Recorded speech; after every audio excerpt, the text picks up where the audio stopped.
African news, and tonight we're discussing activism across our northern border in Zimbabwe.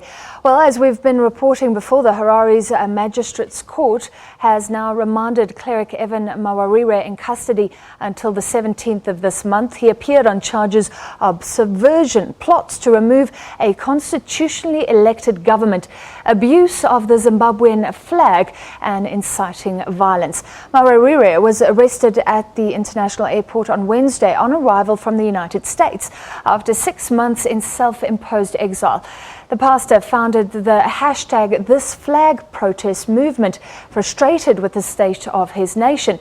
Of course, there are other citizen-led movements in the country, such as hashtag tajamuka, also agitating for change. But just how effective are they? How sustainable? Well, the hashtag tajamuka spokesperson, Promise Mkwananzi, is in South Africa, and he's agreed to join us in studio. Welcome to you, Promise. Tell me, what does hashtag tajamuka mean, and who are the Zimbabweans behind this? Well, hashtag tajamuka means that we are outraged about the situation, obviously, in the country. And it is mainly formations of the youths that are part and parcel of this very broad democratic campaign by young people in Zimbabwe.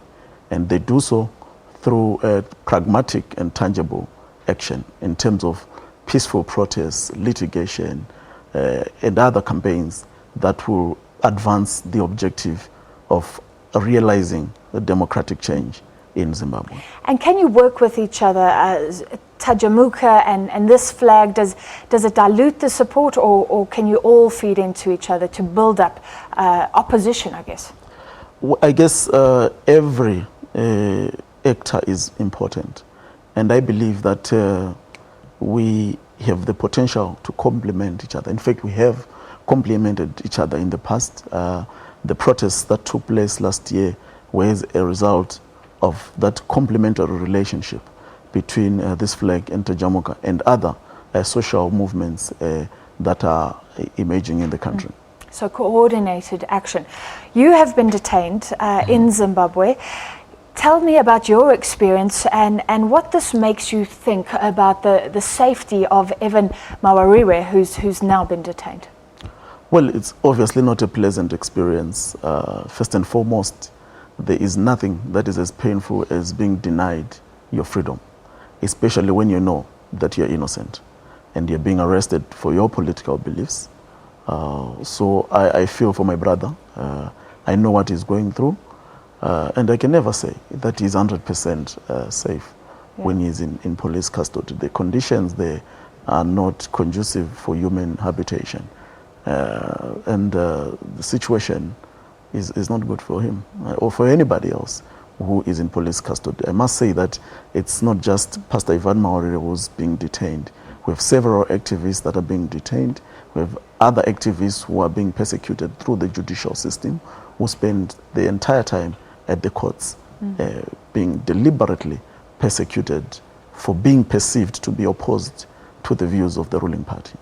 Do you know of any abuses, any physical harm?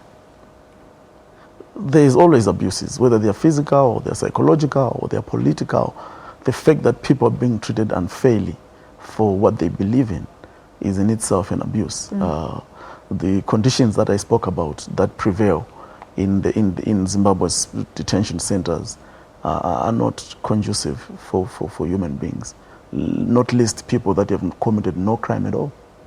Well, his detention raised the issues again. You were talking about the protests last year, and it does seem like there was a rising swell and people rose up, but then it kind of died away. And it seemed like Zimbabweans were docile again or content again. What is the situation? Well, they are not docile. They have never been docile. It's a misconception to define Zimbabweans as docile people. I think one has to understand the context in which we are operating. The surge in the protests last year was a demonstration of the Zimbabwean people's vigilance and determination to pursue change in their country. Is that vigilance still there? The vigilance is there. It remains there until change is realized.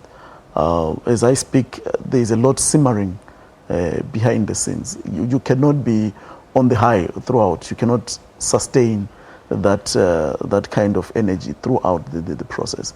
There has to be time for planning. There has to be time for reflection. There has to be time to take stock and re-strategize and relaunch again the campaigns. As I speak, I can assure you that the plans are underway and are at an advanced stage to resume peaceful protests. Those peaceful protests, we are entitled to them in terms of the country's constitution. And what the government does in terms of stifling those demonstrations reveals their intolerance and undemocraticness. And they must be threatened by even the hashtag movements. I guess Evan's detention supports that. Absolutely. Every detention of every Zimbabwean citizen for airing their views. Just tell me quickly what is planned. We're running out of time, but you said there's a constitutional court challenge. What do you actually want? What will it take for Tajamuka to say, okay, Zimbabwe is better? Zimbabwe will only be better if change is realized and the country is governed according to and under law. We have seen an unaccountable government that is not answerable to anybody. Corrupt government that does not care about the people's wishes, and as long as those things exist, there will never be, stability in the country. The constitutional challenge is just but part and parcel of the various strategies that we are using to ensure that change comes to the country. We want the Constitutional Court to declare that some of President Mugabe's actions, in particular last year in statements, were unconstitutional. President Mugabe is extremely old. If he goes, if he dies, is that the end of the problem, or do you not have concerns about the regime that will still be in place? So certainly we do have the concerns, but we believe that the departure of President Mugabe as an individual, because of his embeddedness within the state structure in our country, will open a window of opportunity for reform and transition, which are critical to the betterment of the conditions in the country. All right, thank you for being with us. Promise Mkwananzi from that movement in Zimbabwe, hashtag tajamuka.